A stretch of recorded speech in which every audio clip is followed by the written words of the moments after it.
short and slightly drawn back over teeth of an exquisite and almond whiteness. Nothing disturbed the arrowy nose in its short, tense flight. The hair was dark, the ears small, and fitted closely to the head. But alas, that these catalogues of youthful beauty cannot end without mentioning forehead and eyes.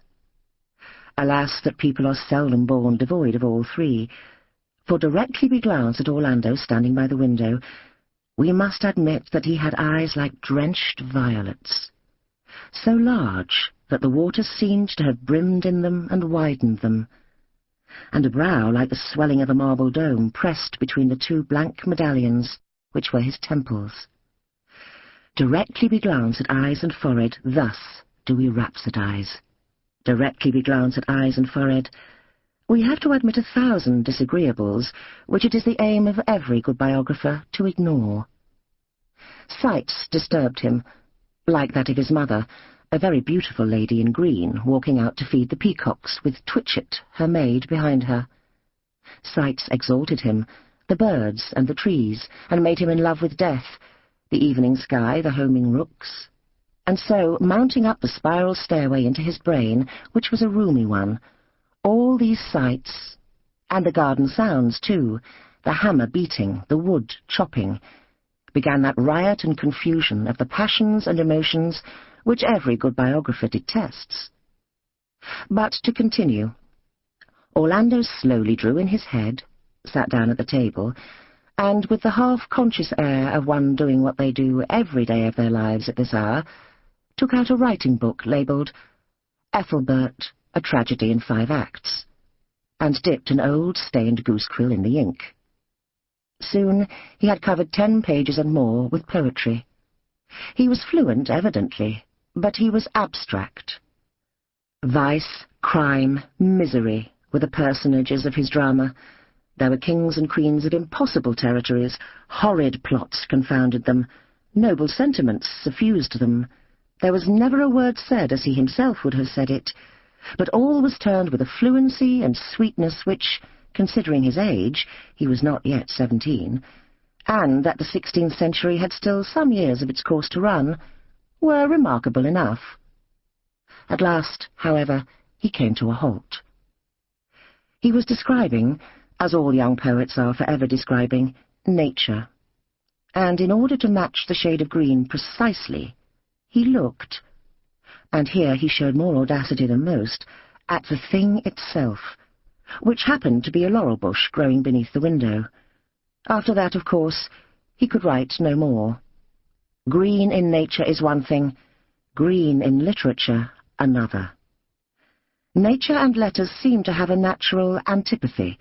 Bring them together and they tear each other to pieces. The shade of green Orlando now saw spoilt his rhyme and split his metre. Moreover, nature has tricks of her own. Once look out of a window at bees among flowers, at a yawning dog, at the sun setting. Once think, how many more suns shall I see set, etc., etc. The thought is too well known to be worth writing out. And one drops the pen, takes one's cloak, strides out of the room, and catches one's foot on a painted chest as one does so, for Orlando was a trifle clumsy. He was careful to avoid meeting anyone. There was Stubbs, the gardener, coming along the path. He hid behind a tree till he had passed. He let himself out at a little gate in the garden wall. He skirted all stables, kennels, breweries, carpenter shops, wash-houses, places where they make tallow candles, kill oxen, forge horseshoes, stitch jerkins, for the house was a town ringing with men at work at their various crafts, and gained the ferny path leading uphill through the park, unseen. There is perhaps a kinship among qualities. One draws another along with it, and the biographer should here call attention to the fact that this clumsiness is often mated with love of solitude. Having stumbled over a chest, Orlando naturally loved solitary places, vast views, and to feel himself for ever and ever and ever alone. So, after a long silence, "I am alone," he breathed at last, opening his lips for the first time in this record. He had walked very quickly uphill through ferns and hawthorn bushes, startling deer and wild birds, to a place crowned by a single oak tree. It was very high, so high indeed that 19 English counties could be seen beneath, and on clear days 30 or perhaps 40 if the weather was very fine.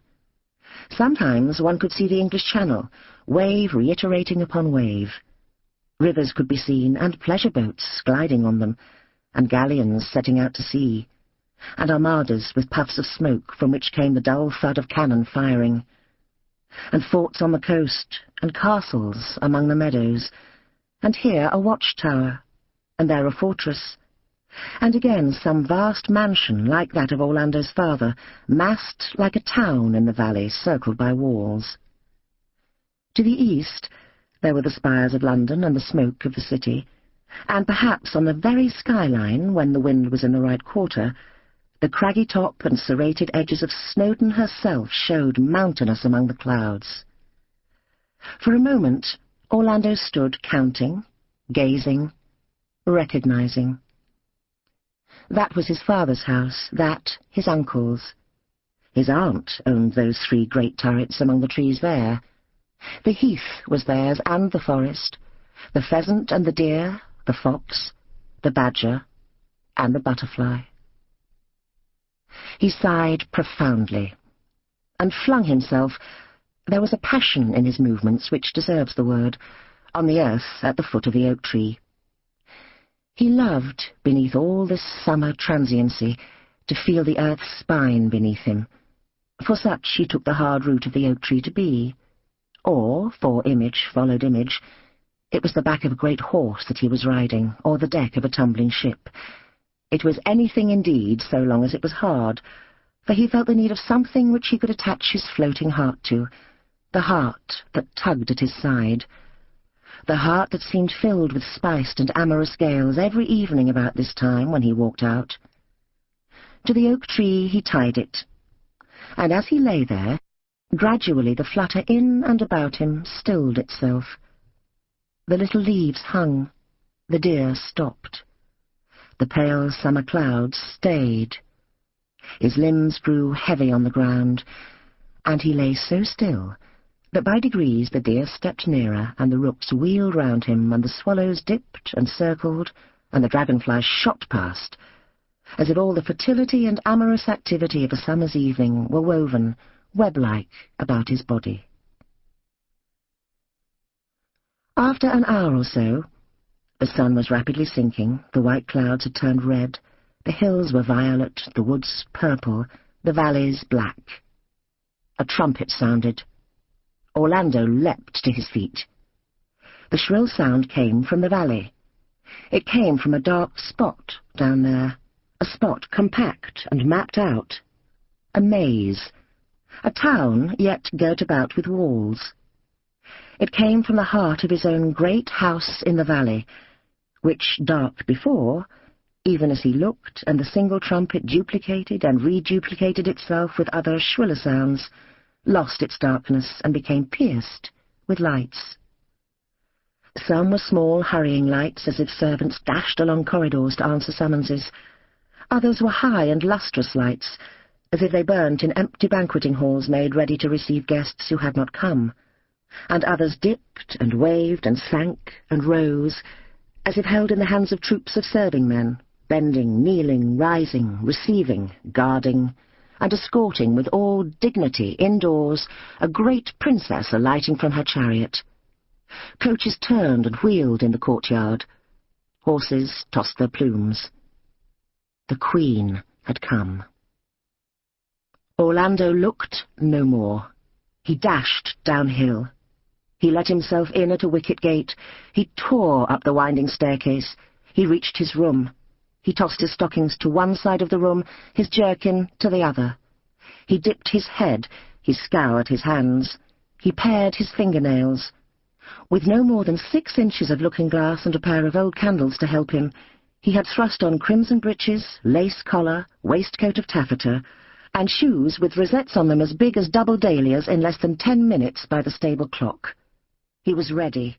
He was flushed.